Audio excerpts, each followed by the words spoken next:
I'm joined today by Captain Andy Chandler and Detectives Melton and Theory from the Evansville Police Department. We have a bit of an announcement to make, and then we'd be happy to answer any questions that you have. I would introduce at this point Captain Andy Chandler from the Evansville Police Department. Thank you, Nick. Our community can have a small sense of peace tonight because we've come to announce what we have all hoped for such a long time. The arrest of the person that we believe to be responsible for the abduction and the death of Aleah Beckerle. 24-year-old Terrence Wayne Roach was developed as a person of interest whom detectives wanted to speak with about Aleah's disappearance. This morning, our officers located Roach. When he was approached, he was told at that time he was not under arrest, and he was asked to come to the EPD for an interview. Roach voluntarily agreed, and he came downtown.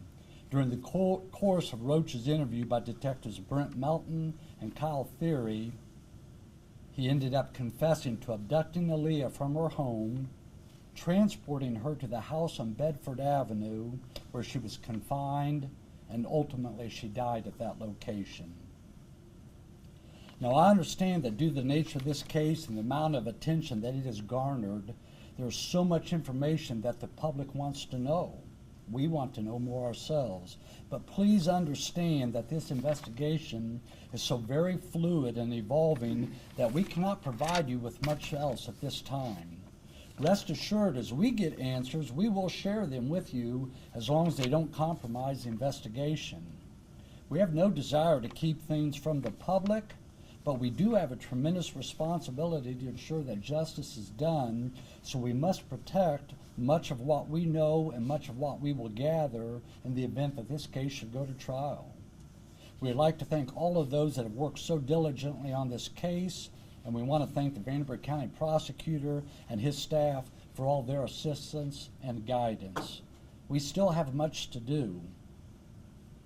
So a few minutes ago, Terrence Roach was transported to the Vanderburgh County Confinement Center, where he's being held on the following charges: felony murder, burglary resulting in serious bodily injury, kidnapping resulting in serious bodily injury, criminal confinement resulting in serious bodily injury, and abuse of a course.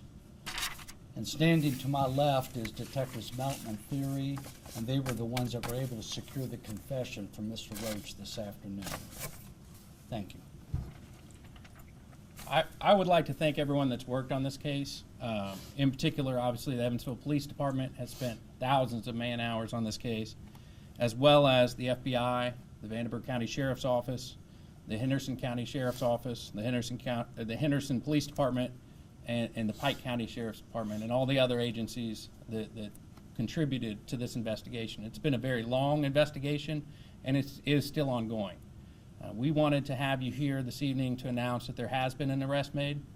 That does not mean that this case is over. This does not mean that the investigation is over. There's still work to do.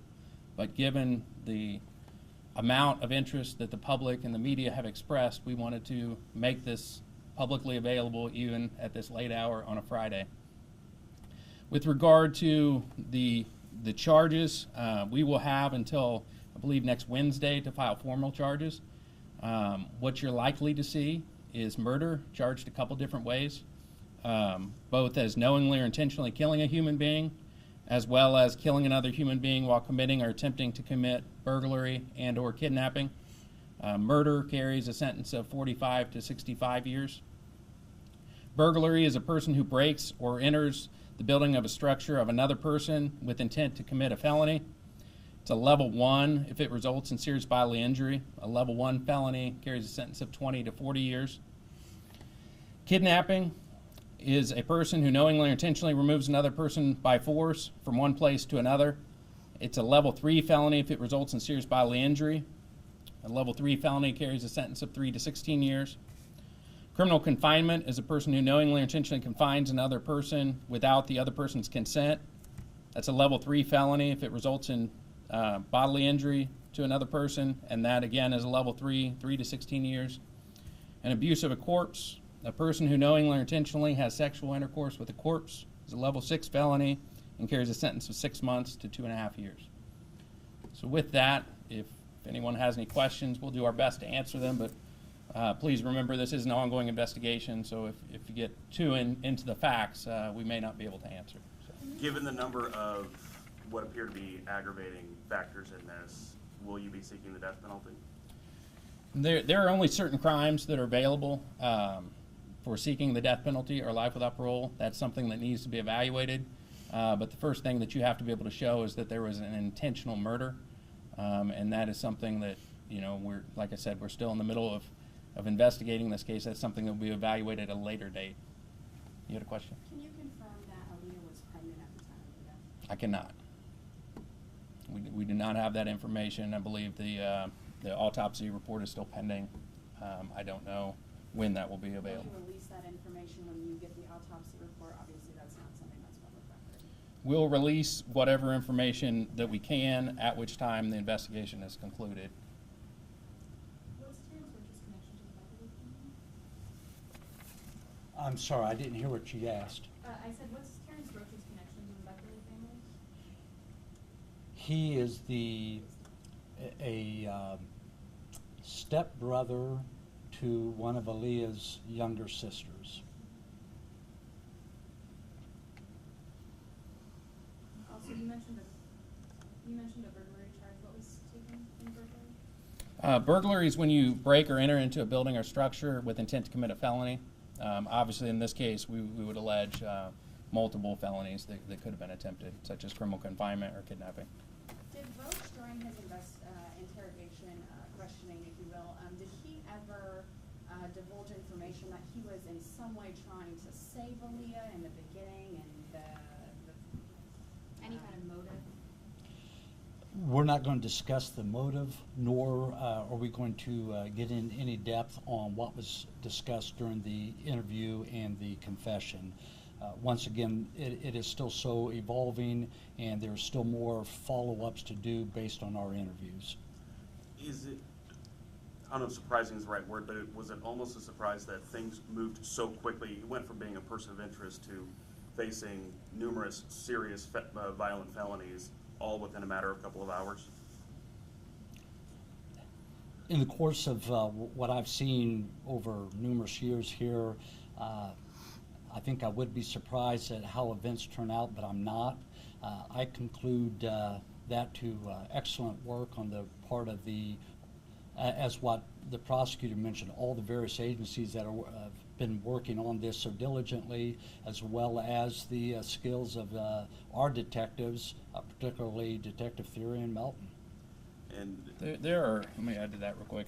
There are several rumors floating around on the internet or word of mouth going around, and the police department has gone to great lengths, I think, to check into all of those. And they've run around and talked to lots of different people about a lot of different issues.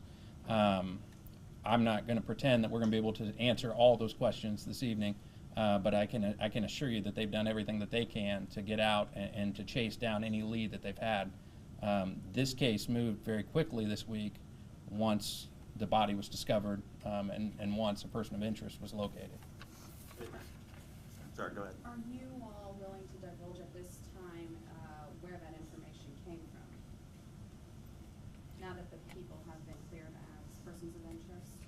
No, there's far too much information that we still need to hold on to ensure that this investigation and ultimately, if it goes to trial, the criminal trial is protected and the integrity of it is protected. I do truly understand the magnitude of this case and the amount of attention it is gathered nationwide, but there's so much that we cannot divulge and we will not divulge. And it's not because we are not wanting to share this information, but we don't want in the steps going forward to do anything that would compromise a successful conclusion and prosecution in this case. You have made an arrest of Mr. Roach, so does that mean that there are other persons of interest at this point? there are other leads that need to be followed up with. There are other people that need to be interviewed. There are people that need to be interviewed again. But that's something that, you know, going forward, the detectives are going to have to deal with and look at. At this point, there has been an arrest. The purpose of this press conference this evening is to let you know who's been arrested and why. But the investigation does continue, and as Captain Chandler said, we don't want to do anything that would jeopardize the investigation going forward. Can I just clarify that Aleah was alive when she was taken from her home by Mr. Roach? That is our belief, yes. And I do appreciate the prosecutor's comments. One thing I would like to comment on that, this has been discussed and we did determine to release this, but at this time, Aleah's family, her immediate family, are not considered suspects. Detective Melton, theory, can you kind of take us into your mind when you felt like you had the probable cause to make this arrest? Because both of you and countless other detectives and from multiple agencies have worked long and hard on this case. I could see it on your face at press conference a couple days ago. What was that moment like? To say the least, it's been an emotional day.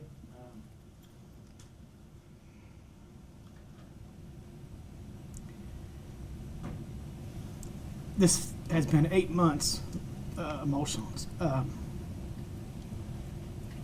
can't word it any other way to say that I'm just happy that this poor innocent child, or adult that is a child, is finally got justice coming and she's at rest, you know.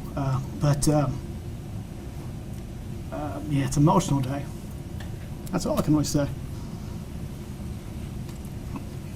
Can you elaborate on when Aleah's remains might be turned over to the family? Will that happen faster now that there's been an arrest, or? Once again, we're not going to, just because an arrest has been made, we're not going to try to dictate time frames or put numbers down. So no, we cannot comment on that further. Can you elaborate on what the probable cause was that justified the abuse of the corpse charge? I believe that the prosecutor, when he recited what the statute and the elements of that crime was, I think that covered it.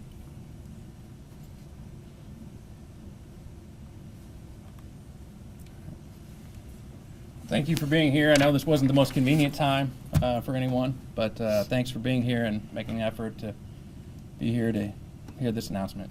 Thank you.